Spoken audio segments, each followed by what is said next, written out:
Hi, and welcome to Money Mondays. I'm Cheryl. I'm a Housing Resource Specialist at the Trenton MFRC. And today on Money Mondays, we are talking about savings and investments. Our expert on the subject today is Nancy, and she's the Investment Funds Advisor at CISA. So thank you so much for joining us today, Nancy. I really appreciate it. Thank you for inviting me. Yeah, of course. So let's just get right into it. So I guess to start things off, there's so many different options for savings and investments. How do you know which one to use for your particular situation? Well, every situation is different, so everyone is different, and they all have different goals. Okay, gotcha. So I know there's several different options, so why don't we just kind of go through each one quickly and we can just get an idea as to more information about each one. Absolutely, yes. So the first one is an FHSA. So what is that? That is the First Home Savings Account. Okay. So that is a brand new plan that started in 2023, and that allows for someone that has not owned a home in the past 4 calendar years to open up this account. Okay. So therefore, if you're allowed to deposit up to $8,000 into a First Home Savings Account and receive a credit similar on your income taxes. Okay, so at the end of the year, you will have a receipt and you claim that $8,000 on your income taxes, and then hoping that you're invested well, that you can either invest in a mutual fund,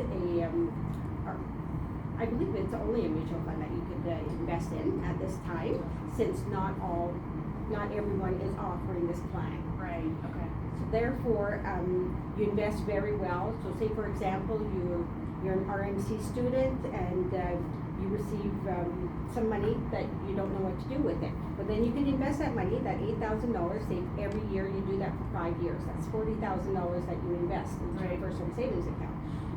The market is doing very well. You're hoping the market is doing very well. And then after a period of time, that $40,000 has grown, and maybe now it's worth $60,000. And now you're ready to buy your first house. Right. You withdraw that money under the First Home Savings Account plan, and then you could use that as a down payment for your house. Okay. And with that, you don't pay any taxes whatsoever. That's awesome. It is amazing.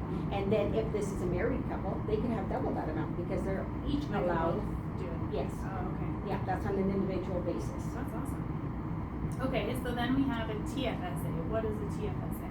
A tax-free savings account is it's an amazing way to start saving, whether it's for a vacation or if you want to buy a new car. You can start small by investing. Maybe every pay you want to invest maybe $50. It all depends on what's in your budget. Maybe it's $100. And then you start saving up for a period of time. And then when you're ready to start withdrawing that money, for example, you want to buy a new car, you saved up your money for that, you pull out that money, you purchase your vehicle, and all the growth that you have obtained on that tax-free savings account is tax-free. The whole point of having it tax-free. So now you don't want this money sitting in a daily interest account. So the whole point is to be invested well, whether it's in a GIC or mutual funds or a high interest savings account, but you definitely want to obtain growth on it. Okay, gotcha. Okay, and then we have an RRSP. What is that? So that is a registered retirement savings plan. How that works is if you're in a high tax bracket and you want to reduce your income, that's where you would invest in that type of account. So again, either in a mutual fund, a GIC, or a high interest savings account. Anytime you put money into that account, your income, it decreases your income for that year.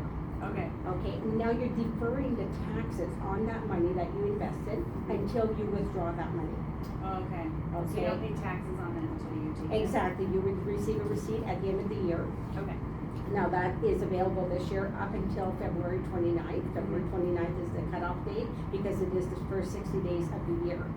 So therefore, if you want to decrease your income for last year for 2023, you could invest money into this RSP until you have right up until the end of February to do so. Okay. And then you're reducing your income, and then when it's time to retire, that's when you take out this money and hoping that you're in a lower tax bracket. Right. Okay, gotcha. Okay. Makes sense.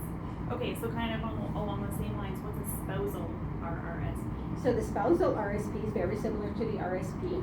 However, if your spouse does not have a pension when they're retiring, Right. and you're still in a high tax bracket and you wanna reduce that, you're gonna use the spousal RSP, so you're basically giving that money away to your spouse. Right. And then, you still get the tax write-off, but Okay, the gotcha. money becomes your spouse's. So it's still gonna reduce their income. That's correct. But you're contributing to your spouse. Exactly, and then it's the spouse that is taxed on it when Okay. they withdraw the money. Okay, and then we have the RESP. Yes, the Registered Education Savings Plan. So this is a plan where you're saving for your child to go away to school post-secondary education. And every time you deposit up to a maximum, the government will give you 20%. So Right. for example, you put in $2,500 a year and the government will give you $500 in grant. Right. And then that money is saved over a 17-year period. That's the maximum amount until the child is 17 years old. After that, no more grant money is available. Okay. And then when it's time to go to post-secondary education, the child will, as long as they have their proof of enrollment from the registrar's office, you can make a redemption. Okay. And that money that is in there, the child is taxed on the growth and the grant because they're a full-time student and they're in a low tax bracket. I see. Okay.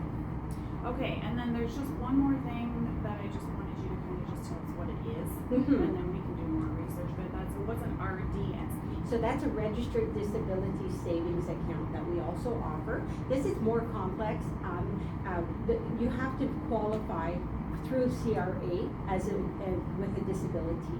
Okay. Once you have that letter stating that you are disabled, then we can open up an account, and then they tell us how much you could. The CRA is the one that tells you how much money you can contribute, and then the government also gives out grants. Okay, that's great. Well, thank you so much. I really appreciate all this information about savings and investments plans. It's good to know more about this stuff. So thank you so much. Well, thank you for having me. It was a pleasure.